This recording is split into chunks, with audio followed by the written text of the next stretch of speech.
All right, let's jump right in. What we're doing today is piecing together a really fascinating puzzle. We've got a few sources that, honestly, at first glance, look like they have nothing to do with each other.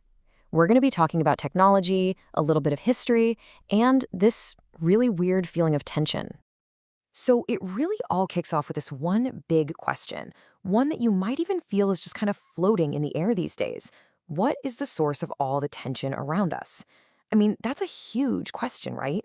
But what's so interesting is that our sources today give us some very specific and pretty unusual clues to follow. Okay, so check this out. Our first clue comes from this social media post, and it points to a very specific frequency, 20.3 hertz, as the cause of some kind of hidden tension. Now, I know what you're thinking. That sounds a little out there, almost conspiratorial, right? But stick with me. What it really does is it sets the stage. It introduces this idea of unseen forces creating tension. And believe me, that idea is going to take us somewhere much, much more concrete. Right. So first things first, let's break down this cryptic message. The message itself says, "Can you guess the reason behind tension all around us?" Was what you're looking at? Yep, the grammar's a little quirky, but the point is clear, right? It's pointing a finger directly at that 20.3 hertz frequency as the reason for all this unease. But you know what? Let's put the specific frequency on the back burner for just a second. Let's focus on the bigger idea here, a hidden technological source of tension. Because our next clue, well, it takes this whole concept from the abstract world of sound waves and slams it right into the very real history of global power.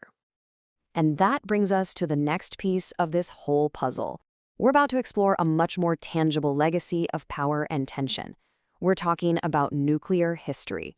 And this is where that abstract idea of hidden tension suddenly becomes very, very real. All right, take a look at this post right here.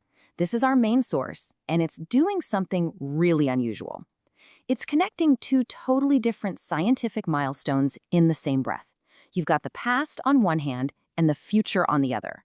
So what's the connection? What's going on here? So the first part of the post is a look back. It's a historical note. It reads, "It's interesting to note that today marks the 4th death anniversary of Dr. Abdul Qadeer Khan, a renowned Pakistani scientist who contributed significantly to Pakistan's nuclear program." So boom, right away, we're talking about the kind of technology that absolutely defined the tensions of the entire 20th century. And this is where the framing gets really interesting. His legacy, in this post, is described as a reminder of scientific innovation and dedication. So you see what's happening? This source is zeroing in on the act of the scientific breakthrough itself, kind of separating it from all the controversy around its applications. That's a super important point to keep in mind as we go forward. Okay, now get ready for a pivot. Because in the very same post, the author completely shifts gears. They go from 20th century nuclear physics straight to the absolute cutting edge of 21st century science. We're talking about the artificial atom. So you're probably asking, what on earth are those? Well, the source actually gives us a fantastic definition. Artificial atoms are synthetic quantum systems that mimic real atoms but offer customizable properties. So basically, think of them like designer atoms. They're built from the ground up for a specific purpose. And that purpose, it is huge. The source calls this a groundbreaking achievement. And why is that? It's because these artificial atoms can be precisely controlled. They can be tuned. They are, and I'm quoting the post here, perfect for quantum computing and communication technologies. So we're not just talking about a small improvement here. This is a whole new ballgame, a completely new paradigm. All right, so now we have all our pieces on the board, right? We've got a 20th century nuclear pioneer on one side and a 21st century quantum leap on the other. So now comes the fun part. Let's start connecting these dots. And this really brings us to the absolute core question of this whole thing. Why? Why would anyone mention a 20th century nuclear pioneer right alongside a 21st century quantum breakthrough? What is the thread that ties these two things together? Let's just put them side by side for a second. On the left, you've got 20th century science, Dr. A.Q. Khan, the nuclear program. And what was the result? Well, it completely upended global power dynamics. It created this new kind of worldwide tension. Now look to the right, 21st century science, artificial atoms, quantum computing. The post is basically asking the same question we are, without saying it out loud. Is this new technology going to change our future in the exact same way?